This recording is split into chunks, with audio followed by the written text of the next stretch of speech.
नमस्कार।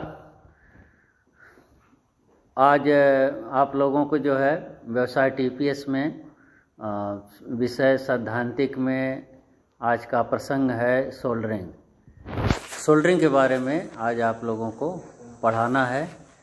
तो सबसे पहले इसको जो है आप लोग ये जानिए कि सोल्डरिंग होती क्या है। दो या दो से अधिक धातु के पार्ट को सोल्डर के माध्यम से जोड़ने की क्रिया सोल्डरिंग कहलाती है। यह एक प्रकार का कच्चा जोड़ होता है जो कि कंपन होने पर खुल जाता है तथा अधिक लोड सहन नहीं कर पाता है। इसे नर्म टाँका लगाया जाना भी कहते हैं। सोल्डरिंग में गलनांक बढ़ाने के लिए एंटीमनी तथा गलनांक घटाने के लिए बिस्मुथ का प्रयोग किया जाता है और सोल्डर का गलनांक 450 डिग्री सेंटीग्रेड से कम रहता है। आगे जो है आप लोगों को ये बताना है सोल्डरिंग के महत्वपूर्ण बिंदु। सोल्डरिंग प्रोसेस में उपयोग किए जाने वाले सोल्डर का गलनांक जोड़े जाने वाली धातुओं के गलनांक से कम होना चाहिए। नेक्स्ट है सोल्डर द्वारा लगाया गया जोड़ मजबूत होना चाहिए। नेक्स्ट है सोल्डर धातु मेटल की सतह पर आसानी से फैलने वाला होना चाहिए। नेक्स्ट है जोड़े जाने वाली धातुएं मेटल्स एक दूसरे से अच्छी प्रकार जुड़ जानी चाहिए। अब सोल्डरिंग प्रक्रिया के बारे में आप लोगों को स्टेप बाय स्टेप बताते हैं। सोल्डरिंग प्रक्रिया यह निम्न प्रकार पूरी की जाती है। पहला जो है सोल्डरिंग आयरन को गर्म किया जाता है। सोल्डरिंग करने के लिए सबसे पहले हम इलेक्ट्रिक सोल्डरिंग आयरन को गर्म करना आवश्यक होता है। इसके लिए ब्लो लैम्प, ब्लो टार्च या गैस फ्लेम का भी उपयोग किया जाता है। और इलेक्ट्रिक सोल्डरिंग आयरन तो सीधे जो है विद्युत के सप्लाई के साथ ही गर्म हो जाती है। गर्म होने पर सोल्डरिंग आसानी से जो है उसका जो है सोल्डर वायर उस पे जो है पिघल सकते हैं। दूसरी होती है टीनिंग। सोल्डरिंग प्रक्रिया में दूसरा प्रोसेस है टीनिंग। सोल्डरिंग आयरन के बिट को गर्म करने के बाद टिप पर सोल्डर की परत चढ़ाना टीनिंग कहलाता है। टीनिंग करने से पहले इसकी बिट को रेती से साफ़ किया जाता है और बिट को क्लीन करने के बाद बिट को गर्म करके उस पर नौशादर रगड़कर सोल्डर की परत चढ़ा दी जाती है। तीसरा है टैकिंग। सोल्डरिंग प्रक्रिया शुरू करने से पहले जोड़ पर टैकिंग प्रक्रिया की जाती है।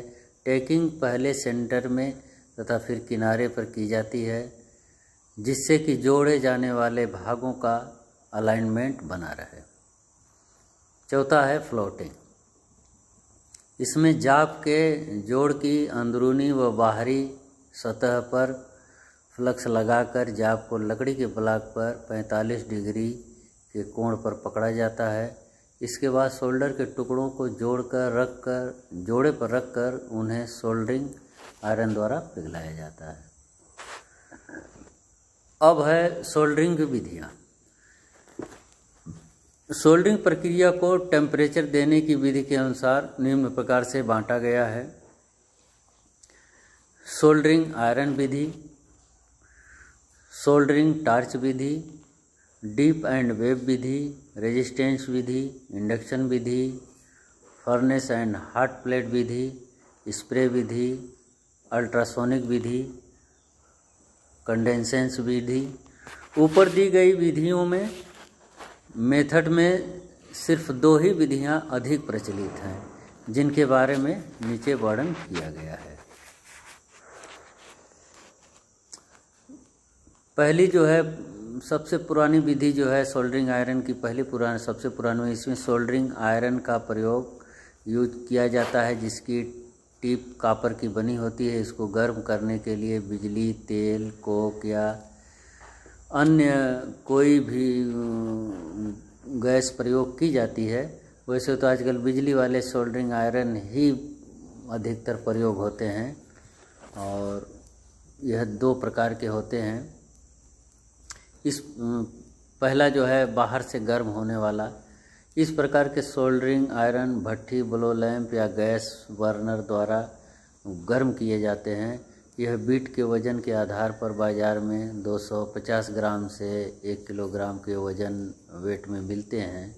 अधिक वज़न का सोल्डरिंग आयरन अधिक ताप एकत्रित कर सकता है तथा इसलिए अधिक समय तक काम कर सकता है।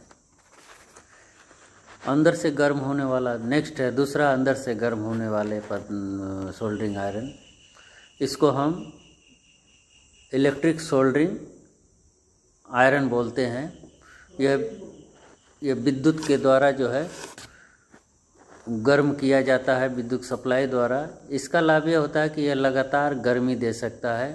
बिजली कनेक्टिंग में रहते हुए भी इससे हम सोल्डरिंग का भी काम कर सकते हैं और कनेक्टिंग भी बनी रहती है। इसमें सोल्डरिंग करते समय यह गर्म होते भी रहते हैं क्योंकि इनमें एक बिजली का एलिमेंट बीट को लगातार गर्मी देता रहता है।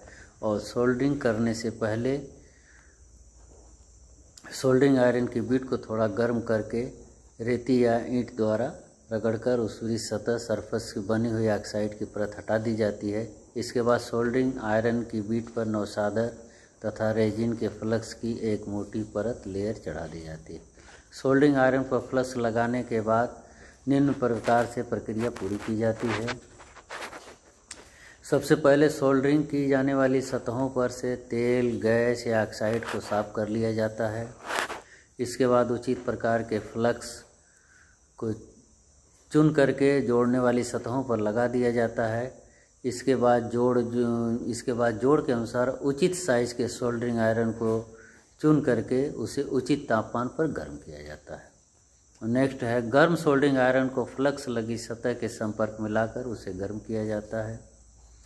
अब सोल्डरिंग आयरन की नोक पर सोल्डर लगाकर उस जोड़े के साथ साथ चलाया जाता है।